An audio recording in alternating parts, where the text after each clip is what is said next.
Okay, here we go. So we're going to do the American Civil War and Reconstruction, and just to make it very clear, we're not going to cover everything. We're not going to cover all the battles. We're going to sort of do as much as we can in a short period of time, but you'll certainly be ready for the regents and everything that is expected of you there. So let's begin with the story.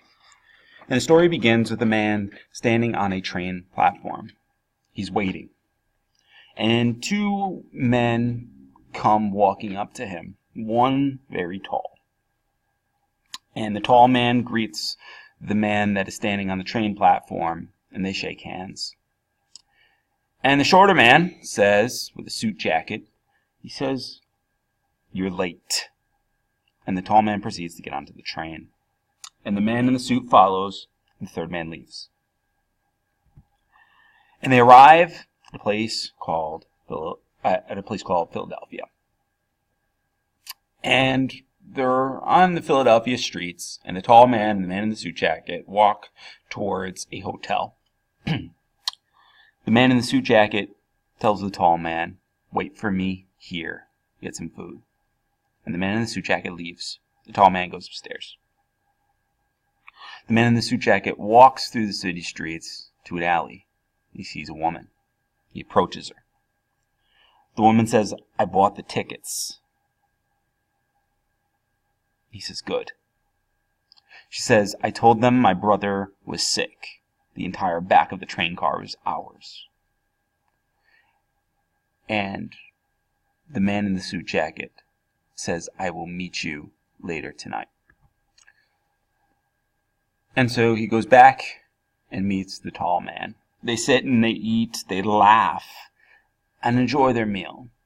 But in the back of the mind of the man in the suit jacket, he knows that the tall man could perhaps die. And he wonders why the tall man smiles so much. They finish eating. The man in the suit jacket tells the tall man, "Get on his disguise. Walk to the train station. We cannot be seen together. I'll be tailing you. Go."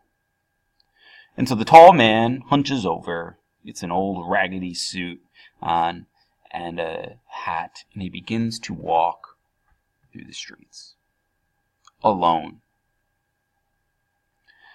And he arrives at the train station. And there is a woman and the man in the suit jacket. And she says, "Hello, brother. It's so good to see you. Are you feeling well?" The tall man knows she is lying, but shakes her hand and seems jolly anyway. And the three sit on the back of the railway car, and they wait. Meanwhile, in a barber shop in Baltimore, a group of conspirators hatch a plot. They will kill the tall man. Knives and guns are drawn. A blood pact is formed. They believe that they will save their country. And so, the plot is hatched. They know he is coming to Baltimore. They will not let him leave. The train car pulls up. It seems that the engine is having difficulties. The man in the suit jacket is sweating. He believes that the plot is going to be fulfilled. He knows that the assassins are coming. He waits, holds on to every breath. The tall man laughs, his humor making the man in the suit jacket a bit uneasy. The woman tries to keep the situation as calm as she can. Then she seeks out help. Horses save the day. Horses are strung to the car, and before the plotters can find the correct railway car, they leave the city under the cover of night. They escape Baltimore. The plot has failed. And the three step out of the railway car. The woman leaves. The man in the suit jacket takes the tall man, and they begin to walk. When a figure approaches, He calls out the name of the tall man and runs at him. The man in the suit jacket does what he is trained to do, cracking the man in the face as hard as he can. He hits the floor. The tall man has been saved, or so he thinks. He looks down. The man he has hit is a U.S. Senator, and he does know the tall man. He is his friend. But the man in the suit jacket has done his job. The question is, do you know who the tall man is? He is, of course, Abraham Lincoln. Abraham Lincoln was nearly killed in Baltimore in what is called the Baltimore Plot. We know that the southern states began to secede the moment that Lincoln was elected. What students often don't know is that he nearly didn't make it. If not for a famous detective agency called the Pinkerton Detective Agency, the private eye, if you will, and Alan Pinkerton and his wonderful colleague Kate Warren, if they did not do what they did, which is to hatch a plot and evade the plotters of Baltimore, Abraham Lincoln might not have made it there. They told the conductor that their brother was Abraham Lincoln, and they told him that they needed the whole back of the railway car to themselves, and it was a really smart idea hatched by of course, Kate Warren. And she doesn't get enough credit for this. I think she saved the life of the president. So, Baltimore Plot, look it up. It's really, really cool. But suffice it to say, it's a fun story to tell. So, here's where we are. We have to understand the causes of the Civil War. And to do that, I have bracketed them for you into what we call SNACT. It's a nice little mnemonic device, and if you know SNACT, you'll be able to do really well on the Regents exam, and you'll also be able to write a really strong essay, but we'll also be able to really understand the war. So here we go. Start with slavery. Slavery's first cause, right? Slavery is increased by the cotton gin, this invention that expands slavery. It wasn't meant to expand slavery. Maybe when it was first created, they thought, oh my gosh, if you create the cotton gin and it removes all the seeds from the cotton, there's no need to have slaves, right? But plantation owners just said, oh, well, now I can expand the fields that I use, and it actually increased slavery, unfortunately. This is Eli Whitney. If you have to write an essay on technology, this is the thing to write it on. 2, nullification. To nullify a law means I am not going to follow it. It means that it is void. It means that I am not gonna pay tariffs for the Civil War. It's a concept part of the states' rights doctrine. So when a federal government passes a law, the states believe that they could ignore those laws if they felt like it was taking on more of a burden than they felt necessary. And so the states began to say, I'm not going to follow tariffs because those are bad for Southerners because it makes everything more expensive. This was a problem during Andrew Jackson's presidency, and it's going to pop up as a long-term cause. Abolition. There is a movement in the country called the Free Soil Party. Basically wants to outlaw slavery in all the territories, Nebraska, Kansas, etc. Abraham Lincoln's a part of this, so keep that in the back of your mind. But we've talked about a bunch of abolitionists. William Lloyd Garrison, Harry Beecher Stowe, Frederick Douglass, John Brown. All of these people are part of a larger movement, and this movement is gaining some steam in America, and they believe that the U.S. Constitution is incompatible with slavery, and so they're going to fight against it. Compromise. 2 compromises you need to know. The Missouri Compromise. There's 3 parts. Maine comes in as a free state. Missouri is admitted as a slave state. And from here on out, no slavery can exist above the 3630 line. Meaning, no new territories can be slave states. That's what the Missouri Compromise says. It just kicks the can down the road. It doesn't really address the concept of slavery in any meaningful way. And it's going to be null and void very soon. The other compromise is the Compromise of 1850. Again, creates more problems. It allows California to come in as a free state because California crosses the 3630 line. The side effect of that is the Southerners get the Fugitive Slave Act, which allows Southerners to go to the North and retrieve any runaway slaves. That's in theory. In practice, they just came up, stole free African Americans and brought them to the South. A specific example of this would be Solomon Northrop from Saratoga, New York, who was stolen, brought to the South, forced to work on these awful plantations. The movie 12 Years a Slave captures his struggle. It leads to kidnapping. The Kansas-Nebraska Act. This is another bad idea. The government comes up with this idea called popular sovereignty. Basically, allow people to vote on the concept of slavery. So democracy is not going to somehow fix slavery, whatever that means. And the abolitionists go to Kansas, and the slave owners go to Kansas. And they're supposed to have like this nice election. Well, that's not what happens. Okay, you can't vote on slavery. It just doesn't work theoretically or in practice. And what happens is both sides begin to fire at one another and kill one another over the concept of slavery, because it is the most hardened abolitionists against the most hardened slave owners. People like John Brown show up. And if you know anything about John Brown and his raid on Harper's Ferry, this man is not one to sit on the sidelines. Now for the E, the election of Lincoln. This is maybe more of an immediate cause, in that Lincoln is going to say, slavery, popular sovereignty, nullification, these things that we've already talked about are wrong, right? However, he is now one to argue for political equality. He's not like sort of this champion of African Americans, like maybe Elementary has spun it. It's not that simple. He didn't really have African Americans around him. I mean, guys from Illinois, way secluded from any people of color. And so, for Abraham Lincoln, he's trying to run some sort of middle ground here. He is a free soiler, absolutely. But he's not one that's saying, we need to pass an amendment and abolish slavery immediately. I don't think that was his intentions, okay?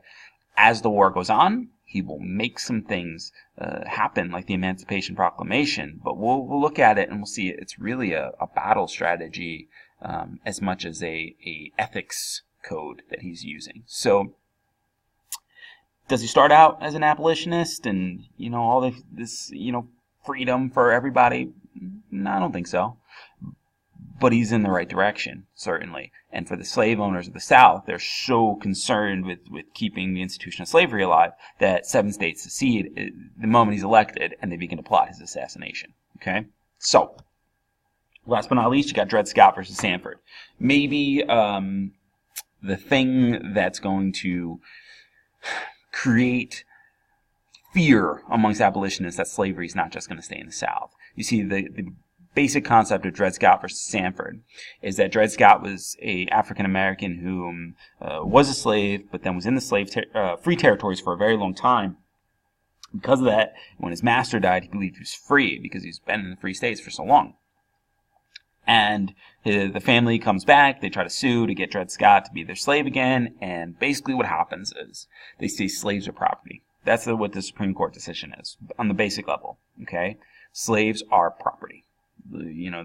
If I take my coffee cup to New Jersey, it's still my coffee cup, right? Well, if you take your slave from Georgia and you bring them up to Maine, they're still your slave, is what they're saying, okay? Which is the most dehumanizing thing that we can think. But furthermore, here's why it is so dangerous. They use the concept of judicial review from Marbury versus Madison, and they say, well, if that's the case in Dred Scott versus Sanford, that slaves are property, well, that makes the Missouri Compromise unconstitutional. Slavery can exist above the 3630 line because you can take your slaves above it. And the implication of this is slavery can go anywhere. It's not just in the South now, because if your slaves are property, you take your property up north, you can have slaves in the north. What's to stop somebody from potentially starting up a plantation north of the 3630 line, or even further up? What's to stop them? Dred Scott versus Sanford is like a slippery slope for abolitionists, and it's going to lead to the Civil War. So please know Dred Scott versus Sanford. Okay. So let's take a look at the Civil War here, and we're going to look at brother versus brother. We're going to look at some of the concepts and conflicts that erupt as part of the Civil War. Let's do it through whose side has the different advantages, what are their strategies, and what are their ultimate goals. So I'm going to call these the gas notes: goals, advantages, strategies. Here we go. So let's start with the goal of the North. The goal of the North is to restore the Union. Basics. That's what they want to do. On the other side, the Confederacy, they're fighting to become an independent country. They want to be their own nation. Advantages for the North. They have it all, right? They have a bunch of tangible, materialistic advantages. So if we're looking at schools of history, they have the materialist side. Population factories, better navy, more money, more railroads, so they can get their soldiers where they need to be quicker and more efficiently. And get their supplies there too. That's huge. And their navy is going to come in big when they use their strategy. So if you just look at this briefly, the advantages to the North from a materialist perspective are heightened. It's not like it's close. It's not like 51-49. This is 86-14, 71-29, right? This is proportionately, the North has a huge advantage, okay? However, the Confederacy has some things. They're more idealist, right? They have better guns, better with guns and horses. What I mean by that is they've grown up in this culture where they're hunting, they're fishing, right? They're used to firing guns. A lot of the Northerners weren't. Many of the Northern Army was immigrants, and so the immigrants that come from Ireland, not all of them knew exactly how to fire a gun, and they weren't as trained as well from their upbringing. So, from that perspective, Confederacy a little bit better there. They also know the territory. It's fighting on their land, and that's an advantage. They're fighting a defensive war, so the Union has to come at them. They don't have to come at the Union, so they can mount defenses, prepare, and be ready to hold out. They have generals who have fought in wars previous. Their generals have fought in the Mexican-American War, for example, and so they've done this before, and that's helpful. And last but not least, they're motivated because it's fighting on your territory. So if you lose, it's your farm that's being destroyed. It's your land that's being destroyed, and so there's that extra motivation. Okay, now for the strategies of each side. The Union strategy is, well, we got to capture their capital. So let's capture Richmond, Virginia, the capital of the Confederacy. Let's blockade the southern ports, meaning let's block them in as part of the Anaconda Plan. The goal being, let's defeat them economically so they can't get their cotton out. And if they can't sell their cotton to places like Great Britain, then their problem becomes they will run out of money. They can't support their troops. They won't be able to feed anybody or clothe any of their soldiers or buy any guns or make the mini balls necessary to fight. So this is a tactic that's going to play right into the Southern strategy. And there's my wonderfully drawn Anaconda Plan where you blockade the South. Okay, next. The Confederacy. They're trying to fight a defensive war. And their goal is to really hold on and not surrender. You can see why the Anaconda Plan is sort of like the kryptonite for this. It's the thing that's going to defeat the Confederacy. So, you get Abraham Lincoln and the Union Army versus Robert E. Lee and the Confederacy. And we'll see battles like the Battle of Bull Run here, where people who thought that this war would be over very quickly, they were actually outside watching the battle, and they were picnicking on the side. It's like this real callous behavior towards war, thinking that war is no big deal, in other words. And quickly we see that it is. It is a horrifying event with the mini ball, which you know why the mini ball is so devastating. It's because it flattens out when it hits somebody. And because of that, it breaks bones, it shatters bones, and it creates these wounds that are going to really be hard for Confederate doctors to try to heal up. Problem with Confederate doctors, by the way, is that there were not very many requirements to being a doctor in the Union or the Confederacy. And so people don't really know how to take care of the wounds created by the mini ball. They also don't understand any antiseptic or germs or any of that kind of stuff. So, when I talk to students, I think it's very important to understand that Abraham Lincoln goes into this war, and throughout it shows us that he believes that the ultimate goal is, yes, to win, but to make sure that afterwards we forgive our Southern brothers, and make sure that the widows and the orphans are taken care of. So just keep that in the back of your mind as we go through this. So the Confederacy, looking at this war, they're winning. Like the first 2.5 years of the war, they are very victorious. Bull Run, Fredericksburg, Chancellorsville. Look them up. I mean, there's a story for everything here.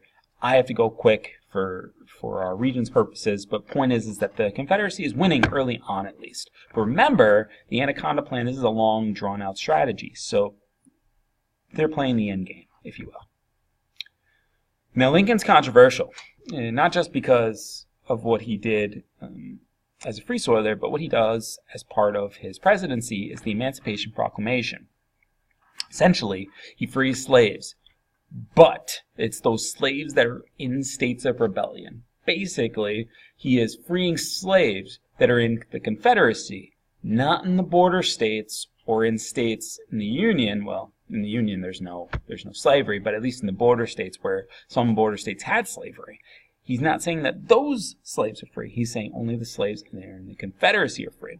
And this is a tactic to try to break the Confederacy down economically. Because if there's no slaves, the slaves start to run away up to the north for freedom, that will hurt them because they won't be able to produce cotton on the plantations to sell to places like Great Britain.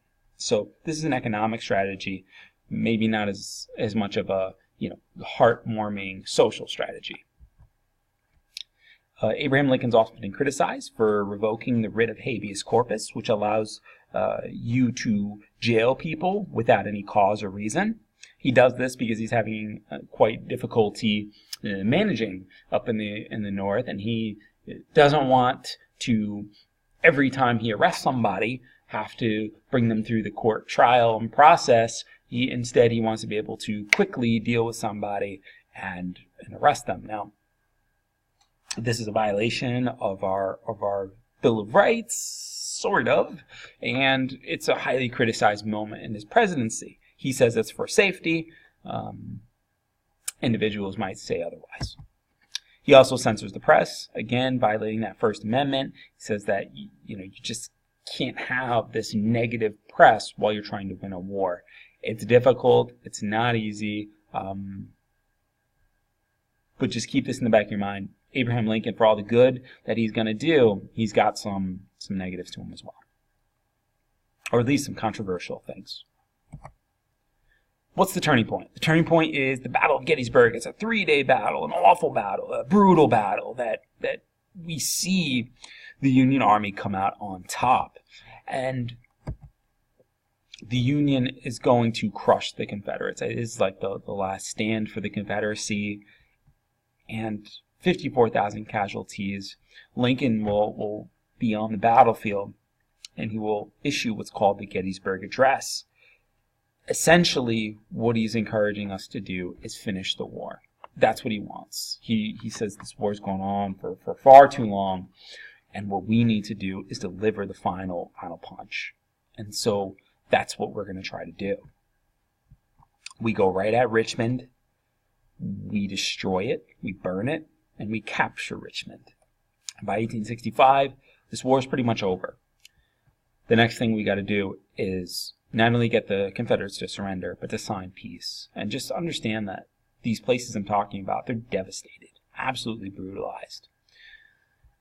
And when the war is over, we sign the treaty at this place called Appomattox Courthouse in Virginia. And it's Robert E. Lee, and it's Ulysses S. Grant. And one of the things I tell my students is Ulysses S. Grant dirtied his uniform as to show Robert E. Lee that, hey, we're on level playing field, we're on level ground here, and make him feel a little bit better about the surrender that would follow.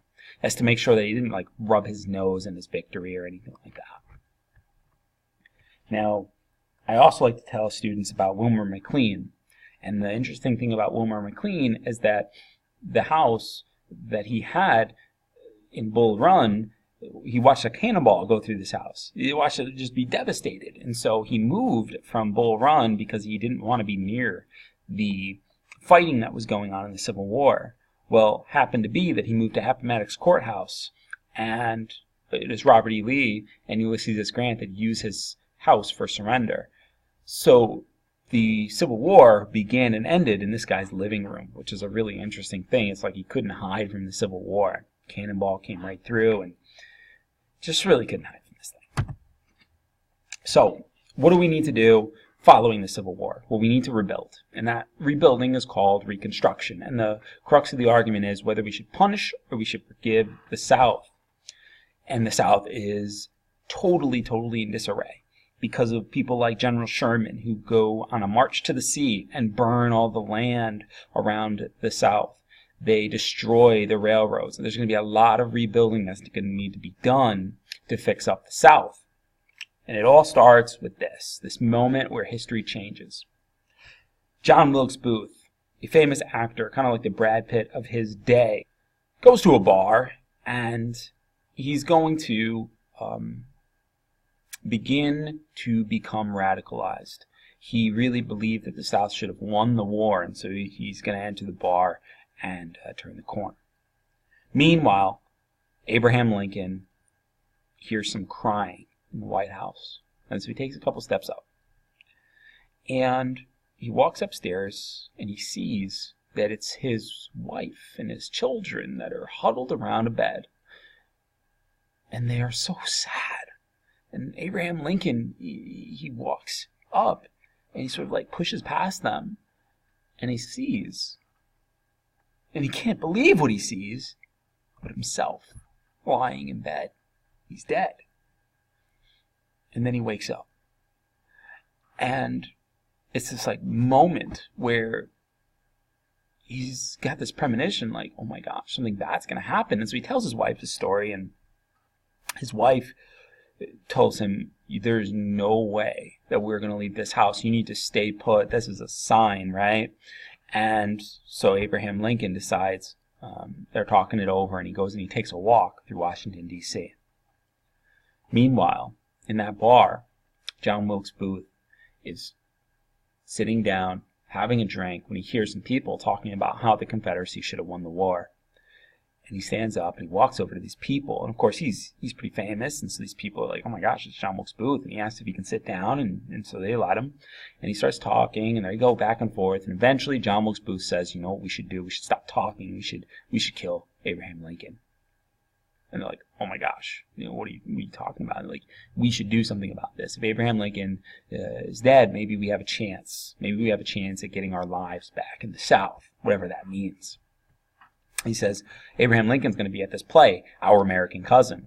Well, I know everything about this play because I've starred in this play and I've seen it produced multiple times. And so I think that I can use my knowledge to make this thing happen. And he says, well, I'm going after Lincoln. You guys are going to go after other top officials in the cabinet. And so they start playing this thing, not all inside the tavern, but of course they're talking, and they come to this resolution that they're gonna kill not only Lincoln but all of his top officials. It's going to be this massive assassination. And so they begin to plot and conspire. Abraham Lincoln goes to the play despite his wife begging him not to go. And he says, you know, I need to smile, I need to laugh after such a hard couple years of Civil War. He says, I need to smile. And the thing about it was, you know, despite the pleas, despite the begging, you know, he kind of had a point. You need to smile. You need to laugh. And Our American Cousin was just the play for that. John Wilkes Booth comes to the back. He knows that this backdoor entrance, it's not going to be too heavily guarded, and he figures he'll kill the presidential guard and then he'll go kill the president. Well, when he arrived, there was nobody there. Just a door. That was it. The president's guard had gone off to take a drink, and so they left the place completely open. John Wilkes Booth waited for a really funny scene in the play. It was this moment where there was going to be like a cacophony of laughter. And he opens the door. And he fires a shot into Abraham Lincoln. And then he turns with a knife and he stabs at the general that was near Abraham Lincoln. And he jumps off the stage. And in the front and center of this stage, he screams, "Sic semper tyrannis," or "Thus always to tyrants." or tyrants get what they get, or maybe more specifically, in the end, bad people get what they deserve. And then he runs. He eventually runs to a barn, and he tries to hold out, and the Union men that are tasked with going after him, well, they burn that barn. And when Booth runs out of the barn, because it's hot, right, a man by the name of Boston Corbet fires a shot at John Wilkes Booth, killing him. And there's a lot to Boston Corbet. You should research him. He kind of goes crazy at the end of his life. But he's the man who kills John Wilkes Booth. He was not supposed to. There was a non-kill order, but he felt necessary that he do this. And so, here is the man that becomes the 17th president of the United States, Andrew Johnson. He is a Southerner. Andrew Johnson is a very cantankerous man. He is not very happy all the time. He's very grim. You can see it in his portrait there. And I don't know if he really wanted to be the president of the United States, but it was thrown upon him, and so he has got to do what he's got to do. Meanwhile, Abraham Lincoln will have a memorial dedicated to him in Washington, D.C. So, here's what we got to do. We got to get Reconstruction here. Let's do it. Starts with the concept here. Reconstruction isn't just about money. It's about families, it's about friends, it's about homes, it's about hope. And trying to give that to the Southern people. And I think we fall short in many of those categories. You must understand that before Abraham Lincoln was assassinated, there was a group called the Radical Republicans that wanted to punish the South, and there was Lincoln who was trying to be the opposite of that and forgive the South. And when Lincoln dies, I think that we sort of shift toward punishment. Now, Lincoln had offered an amnesty clause, essentially pledge allegiance to the Union and proclaim that you'll never do what you did by seceding from the Union again, and you can come right back in. You can think about whether that's a good idea or a bad idea, but that's what he wanted. Lincoln was on the forgiveness side. The Republicans in Congress were on the punishment side. Doesn't really matter because John Wilkes Booth ends up changing the story completely by killing Abraham Lincoln. And when he does that, it sets off President Andrew Johnson, who comes in, and Johnson just kind of wants to get Reconstruction over. And so, Johnson does some things that the Radical Republicans don't like. He tries to fire the Secretary of War, Edwin Stanton, without congressional approval, basically like ignoring Congress. And so Congress has him impeached. Impeached does not mean that the president is thrown out of office. It just means that they put a charge, they put him to trial, and he has to defend himself. Okay? If he's found innocent, then the charges, go away, just like any other case. But point is that they impeach him. They do not get rid of him. They just impeach him. Okay? They bring him to trial.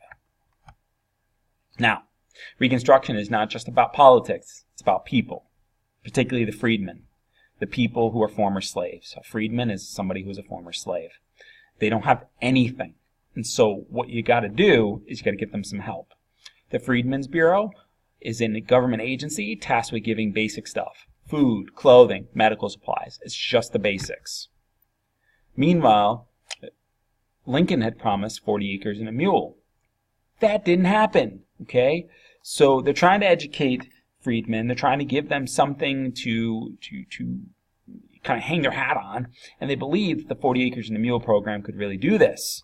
Problem is that after the oaths happen, all of the Confederate officers get all of the land, and the freedmen get next to nothing.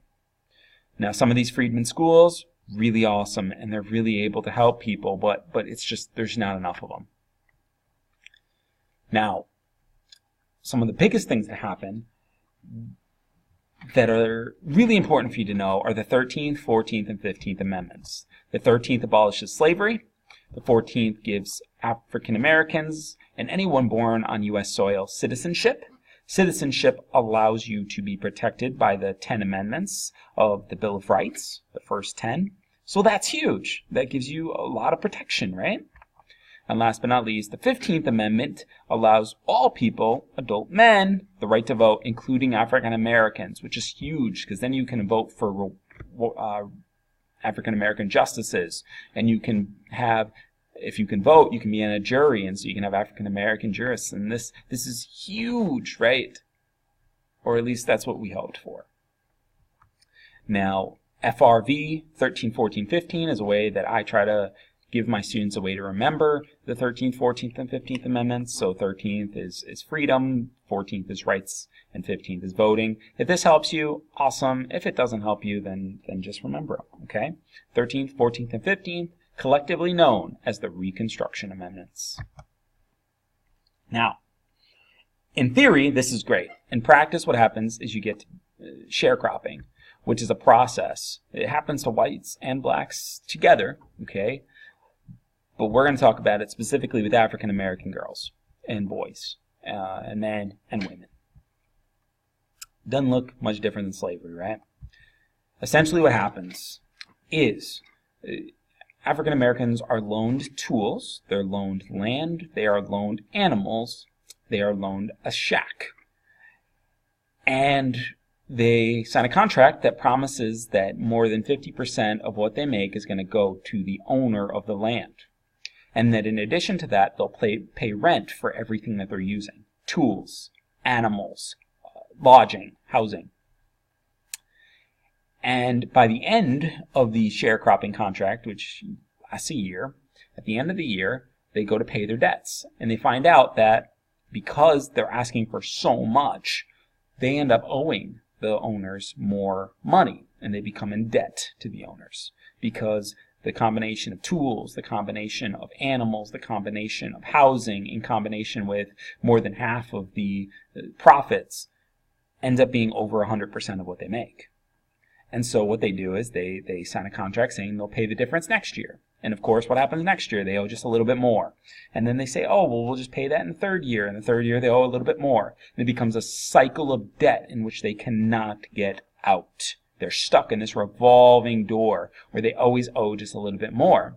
And because you're a debtor, because you owe somebody money, there's all new laws applied to you. So now you can't leave the plantation because now you owe them money because you're a flight risk. And now it becomes a system where you're stuck to the land and you owe them money and you have to work the land.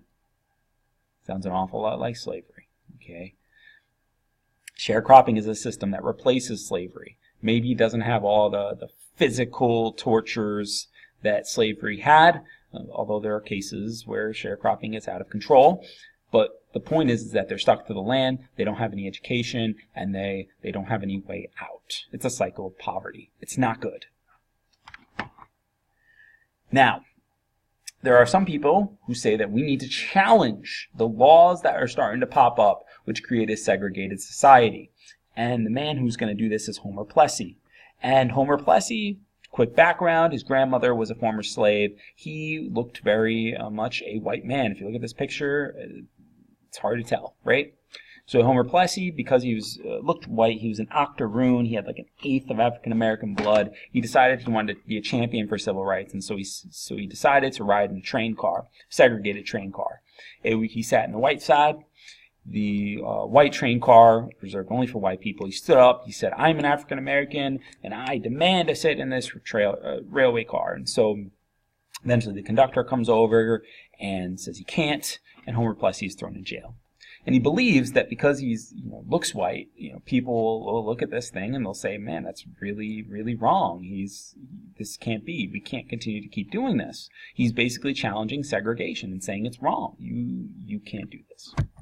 Well, what ends up happening is that Homer Plessy finds out through the Supreme Court that separate is allowed in this country as long as it was equal. At least that's what Plessy versus Ferguson, the famous Supreme Court case, upholds. And Homer Plessy lives the rest of his life under this awful segregation. He doesn't even see the end of it. And it's a really sad story. So, what do we need to know about this new South that has sharecropping, has segregation? Well, it's all maintained by Jim Crow laws. Jim Crow laws are laws passed that separate the races in every public place.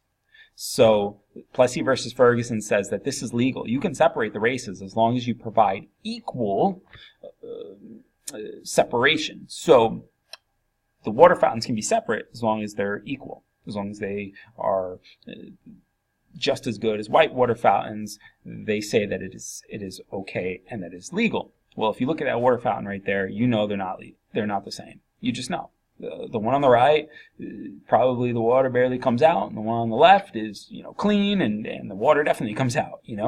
It's separate, but it's never equal, guys. It's never equal. They may say it. So Jim Crow laws apply to schools. They apply to every public domain that you can think of. Marriage. On the streets, if you were walking, it was expected that you would go to the other side. If you were a black man, you were not supposed to be on the same side of the street as a white man. You're supposed to drop your eyes. You were supposed to make sure that everything you did was separate. In restaurants, you couldn't eat in the same places. It's this entirely separate society that we in the South tried to create. And then they attacked the 15th Amendment. And basically what they did is they applied poll taxes. So you have to pay before you vote. And then they said, okay, if you have money, now we're going to pass a literacy test. And the literacy tests were so hard that they were designed to make people fail. And if that wasn't enough, they realized that they were going to anger the poor whites. And so what they did is they passed a grandfather clause. So if your grandfather voted, you didn't need to pay the tax or pass the literacy test. So if your grandfather voted, you could vote. And that allowed you to skip the literacy test or the poll tax. Well, any African American that had a father that was a slave, because slavery had just been abolished, right, automatically couldn't get with the grandfather clauses. They couldn't get in. And so what happens is poor whites could, but the African Americans could not. And so these are ways to bar people from voting. And if you bar people from voting, then you can't get political change. And that was the goal, right? Keep African Americans out of politics, to keep their voices silent. In addition to that, the Ku Klux Klan waged terror and violence throughout the South, using what we call midnight rides. And by the way, they wear those white hoods because they say it represents the ghosts of the dead Confederate soldiers. They call themselves Christians. There's nothing Christian about what they're doing, guys. They are religious extremists, and they're using this Christianity as a way to sort of twist the language and become something different, something evil, something awful. Okay, so here we see religion being used as a way to inspire terror, and that's not the way that it should be. So, you got to ask this question. It's a collegiate question, really. It's like, when did slavery then actually end? If it's operating under sharecropping, like, when does this thing really end? And Douglas Blackman is a famous historian who writes his book that I read, Slavery by Another Name. And he basically comes out with the idea that slavery does not end until World War II in America. It just exists, and it exists by another name. It's not called slavery, but that's essentially what it becomes. And so, he says it's World War II, and he claims that through debt peonage, okay, by putting people under debt, and through convict leasing, African Americans are stuck in slavery. And you need to define what we're talking about here. So peonage. Peonage is forcing someone's labor to pay off a debt that they owe you. It's illegal in this country. You can't do that anymore. But it used to be that if you owed somebody, you could force their labor. That's how sharecropping continued for so long. Now, a lot of times what whites would do, and you've heard this if you remember the Fugitive Slave Act, whites coming up and just claiming that African Americans were their slaves. They're doing the same thing. This time they're saying that this is an African American who owes me debt, and they've got papers drawn up on some bogus charges of them owing money, and then they go after them and say, you have to work this off. And it happened way more often than you think. And then African Americans who didn't have working papers could be arrested. They could be arrested for what is called vagrancy. So if you don't have your working papers, you're a vagrant, and therefore you can be thrown into jail. So on the one side, debt peonage is a way, if you owe somebody, you can be thrown onto a plantation. Well, vagrancy is a way that you can be thrown into jail. And when they throw you into jail, they treat you like a convict. Some would say even worse than a slave, because a convict is very replaceable. A slave was not, because the slave trade was closed in 1808. And so what they do is, even children, guys, I mean, I'm not photoshopping these pictures, okay? This is used by Douglas A. Blackman, PBS, I mean, look at it, right? And these people, Southern people, are using these convicts to mine coal. They're using these convicts to work in the fields, and they're punishing them, and they're hurting them, and they're using them as chain gangs, and they're using them in the mines, and they're not paying them. Sounds kind of like slavery, where you have to work, but you don't get any money for it.